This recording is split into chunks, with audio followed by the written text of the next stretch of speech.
তার আল্লাহর হাত, পা, মুখ, কান আছে জানি, কিন্তু আত্মা আছে কি? বিপ্লব হোসেন প্রশ্ন করেছেন। বিপ্লব, আল্লাহর হাত আছে, পা আছে, মুখ আছে বলেছেন আল্লাহ তালা। কান আসার কথা আল্লাহ তালা বলেন নাই। আল্লাহ তালা বলছেন শোনেন তিনি, এবং শোনার জিনিস আছে বলছেন, কারণ কান বলেন নাই, তো আপনি কান বলতে পারবেন না, কিন্তু নাইও বলতে পারবেন না। এটা হচ্ছে নিয়ম, তো থাকতেও পারে। অর্থাৎ যে জিনিস আছে নাই, কোনোটাই বলেন নাই, সেটাকে সাব্যস্ত করা যাবে না, এটা মনে রাখতে হবে। সুতরাং কানটা আমরা বলবো না। কখনো কখনো আমাদের শব্দ দিয়ে হঠাৎ বের হয়ে যায় এটাকে, অথবা কখনো লিখেও ফেলি, সেটাকে আমরা বাদ দিতে হবে।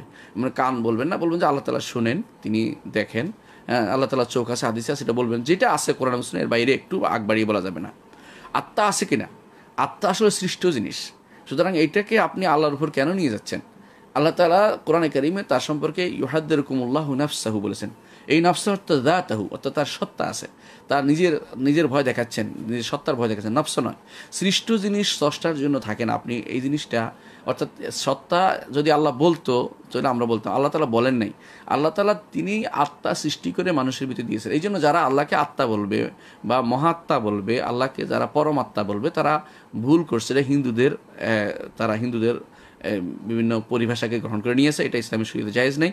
তো এই জন্য এই কখনো আমরা এই আল্লাহর জন্য আত্মা এই কথাটা বলবো না, বরং আল্লাহ তাআলা তিনি সত্তা এবং তার জাত আছে, এবং তিনি তার সত্তার ভয় দেখাচ্ছেন আমাকে। আল্লাহ বলছেন ইউহাদ্দিরকুমুল্লাহু নাফসাহু, আল্লাহ তাআলা বলছেন আমাদেরকে।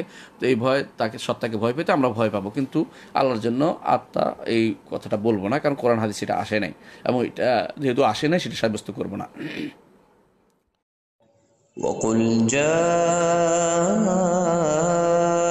الحق وزهق الباطل إن الباطل كان زهوقا